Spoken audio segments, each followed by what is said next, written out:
Bocah ini namanya Eri. Eri sangat suka musik. Setiap hari kerjaannya cuma nontonin acara musik di toko kaset dekat rumahnya. Dia punya 2 saudara bernama Pepe dan Angelo. Karena keluarga mereka sangat miskin, tuh bocah bertiga sering bantuin bapaknya ngoplos miras pakai air teh terus dijual ke pasar.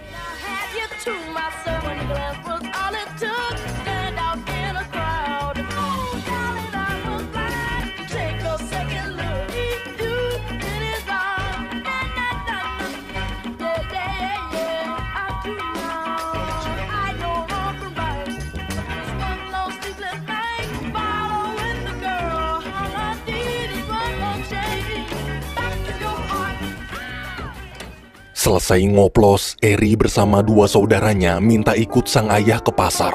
Awalnya dilarang, ayah takut kalau nanti ketahuan bisa kena masalah. Tapi karena mereka terus mohon, ayah akhirnya luluh. Di pasar, Eri sekeluarga dengan mudah menipu polisi. Teman ayah yang baru pertama kali melihat kehebatan 3 bocah itu pun kagum, lalu bertanya jika sudah besar nanti apa cita-cita mereka. Mendengar pertanyaan barusan, Eri hanya terdiam.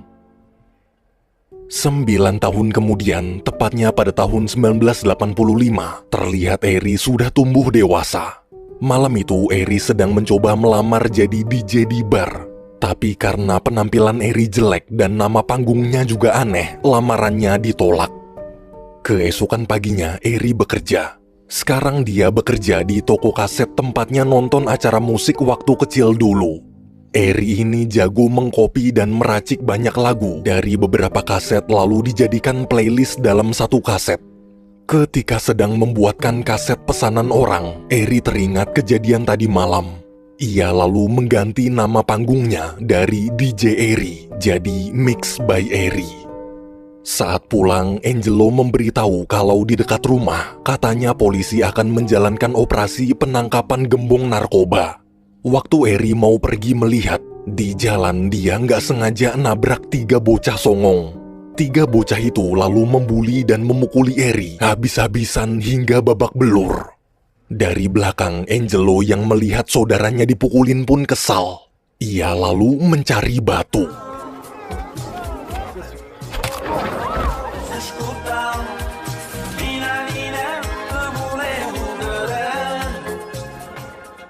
Akibat kejadian itu, Angelo dipenjara.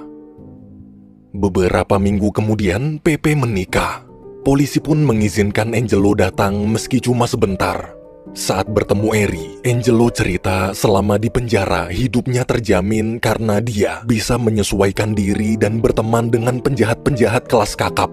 Angelo menasehati, jika Eri ingin hidupnya berubah lebih baik, nggak cuma monoton jagain toko kaset terus, maka harus berani mengambil resiko. Mendengar itu, Eri terdiam. 1 tahun berlalu, di tempat kerja, Eri kaget kenapa barang-barang toko banyak yang diangkut keluar. Waktu ditanya, bos menjelaskan kalau dia akan pensiun dan sudah menjual tokonya ini ke orang lain. Eri pun kaget. Dia bingung harus bekerja di mana lagi. Bos lalu menyemangati. Ia yakin dengan bakat yang Eri miliki, suatu saat nanti Eri pasti bisa jadi DJ terkenal. Siang hari terlihat Pepe bersama teman-temannya sedang menunggu kapal pembawa rokok ilegal untuk diselundupkan. Tapi pas kapal baru sampai, mendadak polisi datang. Mereka semua pun buru-buru kabur. Ketika pulang, Pepe kaget melihat ada Eri di rumah. Eri di situ cerita kalau dia baru aja kehilangan pekerjaan. Tujuannya ke sana cuma mau ngajak Pepe bisnis bareng, jualan kaset lagu-lagu kompilasi buatannya. Mendengar ajakan itu, Pepe pesimis. Sebenarnya dia yakin kompilasi lagu buatan Eri pasti laku. Tapi setelah dihitung-hitung, ternyata keuntungan yang didapat tak sebanding karena proses untuk mengkopi satu lagu aja butuh waktu 1 jam. Sedangkan dalam satu kaset kompilasi isinya bisa puluhan lagu. Istri Pepe menyarankan daripada pesimis, kenapa mereka nggak coba cari-cari solusi dulu. Siapa tahu ada mesin yang bisa mengkopi lagu lebih cepat. Keesokan harinya, mereka bertiga pergi ke tukang koran untuk mencari iklan-iklan mesin. Ternyata ada mesin yang bisa mengkopi lagu hanya dalam waktu 2 menit aja. Tapi karena harga mesinnya mahal banget, Pepe dan Eri sepakat meminjam uang ke rentenir. Setelah dapat pinjaman, beberapa hari kemudian, Eri akhirnya bisa membuka toko sendiri. 2 minggu berlalu, toko Eri selalu ramai pengunjung. Hari itu waktu Pepe sedang sibuk melayani pelanggan, ada seorang wanita cantik bernama Teresa datang mencari rekomendasi lagu. Dengan sigap, Eri pun menyebutkan judul-judul lagu sesuai yang Teresa minta. Eri juga menyarankan kenapa Teresa nggak coba nonton channel YouTube Insomnia Film aja. Kan di sana lagunya enak-enak. Eri janji nanti kalau datang lagi, dia akan membuatkan kopian lagu-lagu kesukaan Teresa. Saat Teresa pergi, hati Eri berbunga-bunga.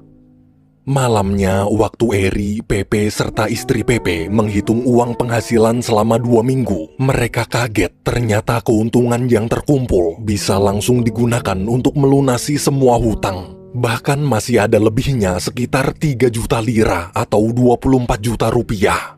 Eri di situ dapat ide. Gimana kalau minjem uang dari rentenir lebih banyak lagi untuk menjual kaset kompilasi lagu mereka ke seluruh wilayah Italia? Mendengar ide itu, seketika Pepe teringat teman-teman penjual rokok ilegal. Keesokan harinya, Pepe mengajak Eri menemui teman-temannya. Di sana, Pepe menawarkan daripada menjual rokok ilegal, lebih baik mereka menjual kaset kompilasi lagu buatan Eri aja. Keuntungannya lebih besar dan mereka juga bisa lebih tenang tanpa takut ditangkap polisi. Pada masa itu, peraturan pembajakan dan hak cipta masih belum ada. Jadi bisnis jualan kaset bajakan Eri bukanlah pelanggaran hukum. Pepe bilang jika mau bergabung, maka mereka bisa datang ke toko Eri minggu depan.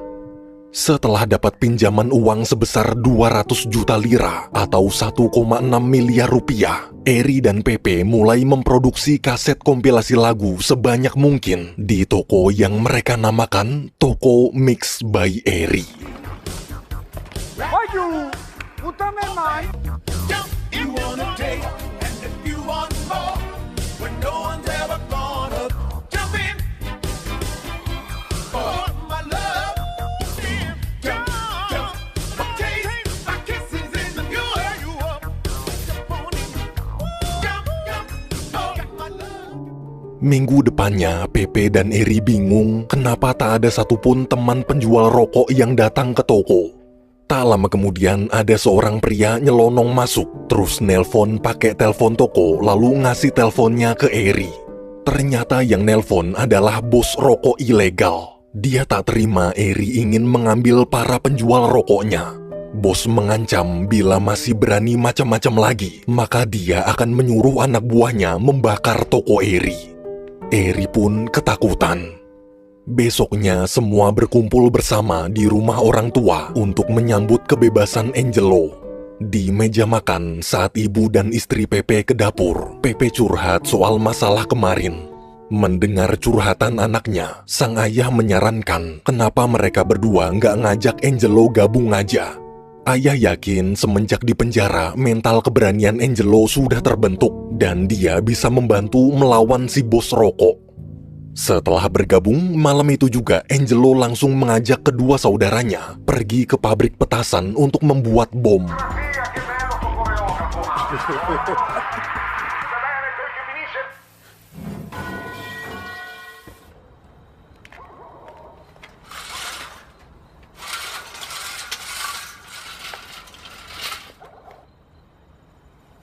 Volete morire tutti e due? 3. Però mi ha creduto, solo pensiero che hai mangiato qualcosa da così scema, che hai preso grilla. Andiamoci, vieni con me. Dammi.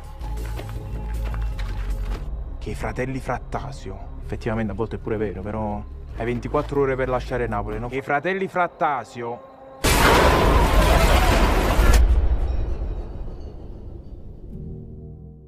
Beberapa minggu setelah pengeboman, si bos rokok sudah tak berani mengganggu bisnis Eri lagi. Sekarang toko Eri sudah pindah ke tempat yang lebih besar. Ia juga punya banyak karyawan dan puluhan mesin pengkopi lagu yang harganya jutaan lira.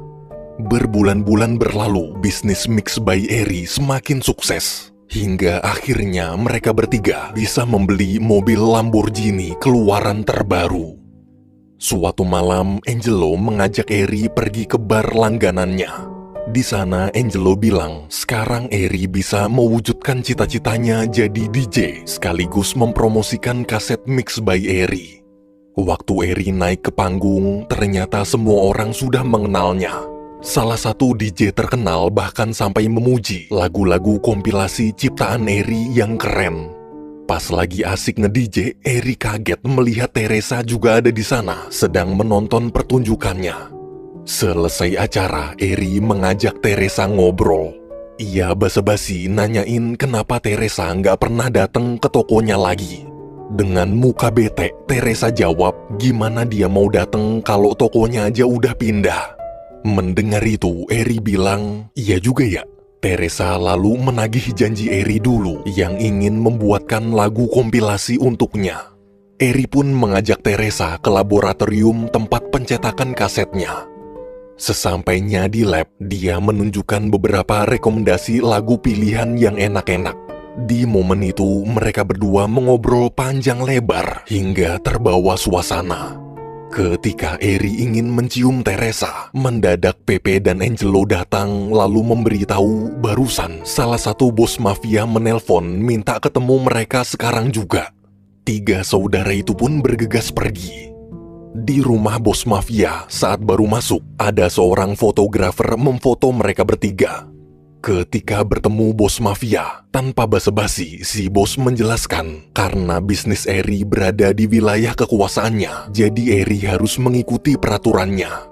Bos menawarkan kesepakatan, dia akan melindungi bisnis Eri asalkan dia dapat bagian dari keuntungan penjualan kaset.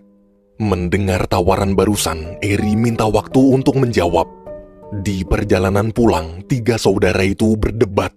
Eri dan Angelo ingin menolak, tapi Pepe takut jika tawaran bos mafia ditolak, keluarganya bisa ikut terseret masalah. Di tengah perdebatan, mereka melihat mobil mafia dari kota lain sedang jalan menuju rumah bos mafia tadi. Keesokan harinya, bentrokan antara 2 kelompok mafia semalam masuk berita TV. Di TKP, seorang kapten polisi bernama Riccardi menemukan foto Eri, Pepe, dan Angelo yang sebelumnya sempat difoto fotografer.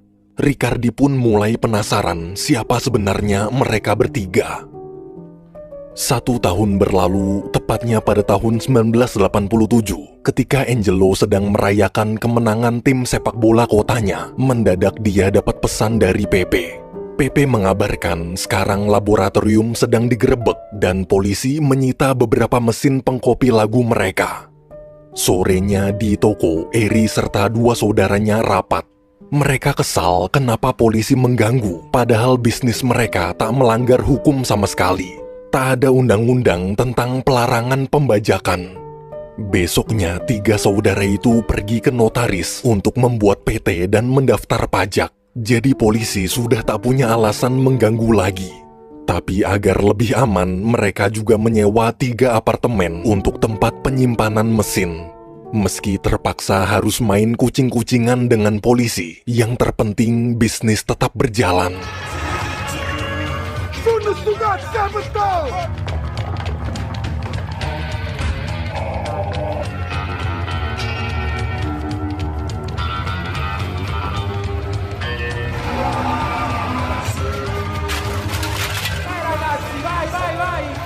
Dai che ci troveremo benissimo. Capisco la rapina dell'autore, la di migliaia di lire perché c'è la rapina. Ma questa è un'industria? Sì. Il problema della contraffazione è più o meno qui. Le continue operazioni di quanto poteva essere remunerativo e il termine pirata ora era di uso comune. Tirarono l'interesse dei giornalisti. 1 bulan berlalu, sesuai harapan, bisnis Eri berjalan lancar dan aman.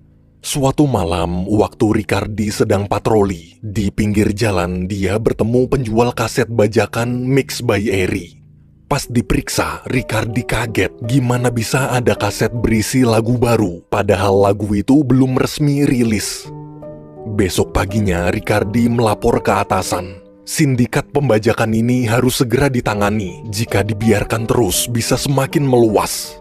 Namun sayang, atasan tak menanggapi serius. Toh undang-undangnya aja belum ada, jadi jangan terlalu dibesar-besarkan. Riccardi yang kesal pun meluapkan emosinya dalam mobil.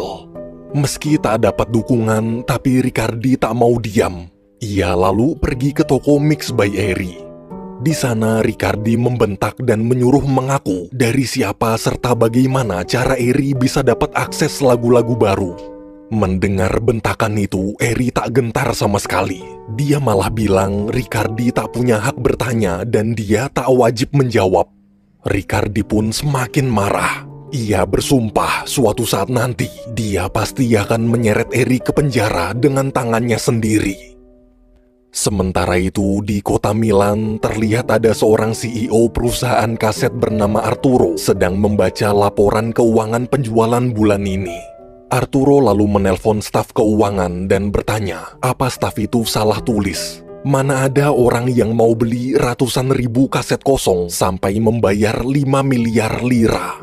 Stafnya pun menjawab dia nggak salah tulis. Perusahaan Mix by Eri benar-benar memesan ribuan kaset kosong seharga 5 miliar. Keesokan harinya, Arturo mengundang Pepe, Eri, dan Angelo makan siang mewah di kota Milan. Arturo menyambut 3 klien spesialnya itu dengan baik. Ia lalu memberitahu alasannya mengundang mereka adalah untuk menawarkan kerjasama. Dia akan menjamin kebutuhan kaset kosong toko Eri selalu terpenuhi, asalkan Eri menjadikan perusahaannya supplier tunggal dan jangan terima kaset dari perusahaan lain. Arturo juga janji akan memberikan harga paling murah. Mendengar itu, Eri setuju. Di jalan pulang, Angelo, Pepe, dan Eri sangat senang sambil terus membahas obrolan tadi. Sekarang mereka sudah tak perlu pusing-pusing mencari supplier kaset kosong lagi.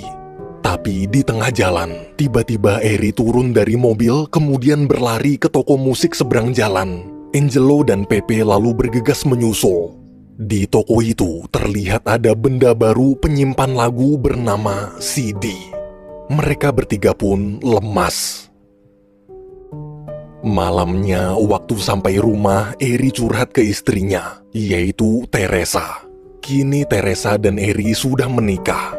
Setelah melihat CD tadi, Eri lemas. Ia menyesal telah memesan kaset terlalu banyak dan terlalu menggebu-gebu mengejar kesuksesan sampai tak menyadari perkembangan teknologi. Karena suasana hatinya sedang down, Eri lalu bertanya, bila seandainya dia bukan pemilik toko Mix by Eri, apa Teresa masih mau bersamanya? Sambil tersenyum, Teresa pun menghibur suaminya. Ia menjawab sebenarnya alasan kenapa dia mau sama Eri adalah karena dia masih nunggu kaset kompilasi lagu yang dulu Eri pernah janji mau buatkan, tapi sampai sekarang nggak dibikin-bikin. Teresa bilang dari awal dia tak peduli siapa atau apa pekerjaan Eri. Dia juga nggak tahu kenapa bisa cinta. Baginya, cinta tak perlu alasan. Ucapan istrinya barusan membuat hati Eri tenang. Mereka berdua berharap semoga munculnya CD baru ini tak terlalu mengganggu penjualan kaset. 4 tahun kemudian, tepatnya pada tahun 1991, terlihat Eri dan Teresa sedang membaptis anak mereka. Di sana juga ada Arturo. Kini Arturo sudah jadi orang kepercayaan Eri, bahkan sudah dianggap seperti keluarga sendiri. Selesai acara, Arturo buru-buru pamit pergi mau siap-siap karena besok dia harus menghadiri rapat perkumpulan perusahaan-perusahaan label musik besar dari seluruh penjuru Italia. Keesokan harinya, sepanjang rapat, para pimpinan perusahaan membahas tentang masalah pembajakan. Mereka juga bilang musuh terbesar mereka adalah Mix by Eri. Bisa-bisanya penjualan kaset bajakan Mix by Eri mengalahkan penjualan kaset penyanyi aslinya. Beruntung mereka sudah tak perlu khawatir lagi. Setelah berbulan-bulan mengajukan protes ke pemerintah, akhirnya tuntutan mereka dikabulkan. Kabarnya mulai hari ini, Undang-Undang Hak Cipta dan Pembajakan akan disahkan. Mendengar kabar itu, Arturo hanya terdiam. Dia takut ketahuan kalau selama ini perusahaannya lah yang mensuplai kaset untuk membantu pembajakan Mix by Eri. Ternyata tak butuh waktu lama, baru juga diomongin tiba-tiba ada berita tentang pengesahan Undang-Undang Pembajakan yang disiarkan di seluruh media. Selesai rapat, Arturo pun segera pergi. Malamnya, dia memperingatkan Eri kalau bisnis mereka dalam bahaya. Arturo menasehati, lebih baik bisnis pembajakan ini dihentikan dulu sementara waktu. Toh uang Eri juga udah banyak banget. Tapi bukannya menurut, dengan santai Eri malah bilang semua baik-baik aja. Ia yakin seketat apapun peraturan, pasti para pembajak akan terus ada. Mereka hanya harus lebih hati-hati. Karena tak ada yang perlu dibicarakan lagi, Eri pun menyuruh Arturo pulang. Eri kemudian menemui Pepe di bar untuk membahas masalah yang Arturo ceritakan tadi. Jawaban Pepe sama seperti respon Eri ke Arturo. Meski sudah ada peraturan, tapi dia tak khawatir karena undang-undang ini masih baru dan belum sempurna. Dalam undang-undang, penjual kaset bajakan cuma akan disita kaset atau mesinnya aja, tapi orangnya tak sampai di penjara. Bila ingin memenjarakan Eri, maka polisi harus membongkar seluruh alur bisnis ini, atau minimal punya saksi kunci. Selama bermain aman, seandainya tertangkap pun mereka dengan mudah bisa bebas. Mendengar penjelasan itu, Eri sedikit lega. Biar nggak terlalu kepikiran, Eri lalu menelpon Teresa dan mengajaknya nonton acara festival musik di luar kota besok bersama dua saudaranya. Tanpa sadar, dari tempat lain, Ricardi telah menyadap telepon itu. Keesokan harinya, di festival musik, dari kejauhan, Ricardi serta anak buahnya sudah bersiap di gedung dekat sana. Sebelum masuk ke ruang acara, Eri menelpon seseorang terlebih dahulu. Ricardi pun menyuruh anak buahnya memantau.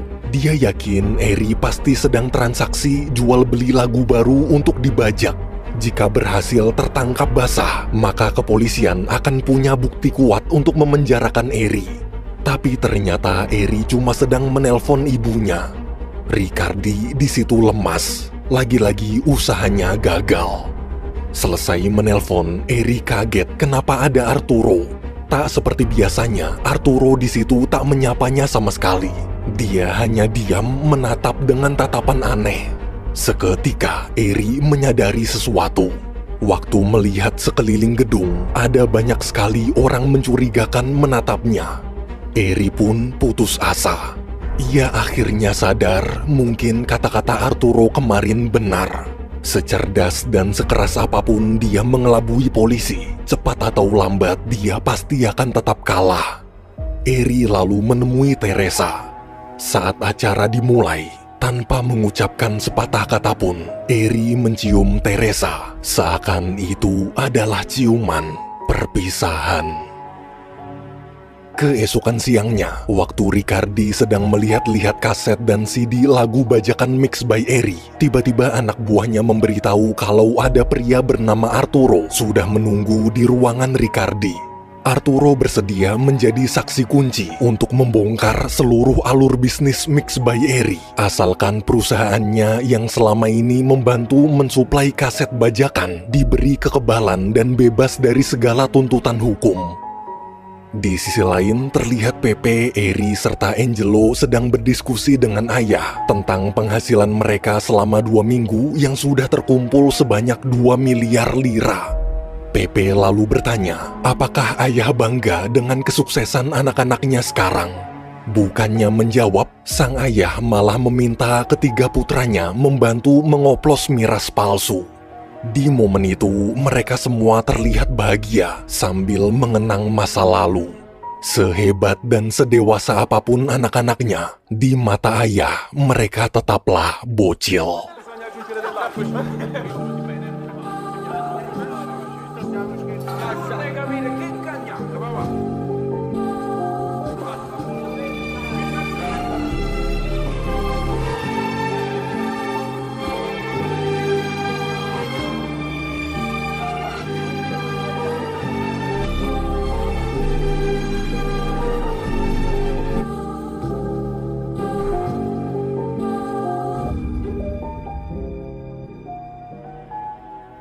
Malam harinya seakan seperti sudah dapat firasat, Eri pun menepati janji yang selama ini terlupakan. Sebelum menyerahkan diri, dia membuatkan kaset kompilasi lagu untuk istri tercintanya.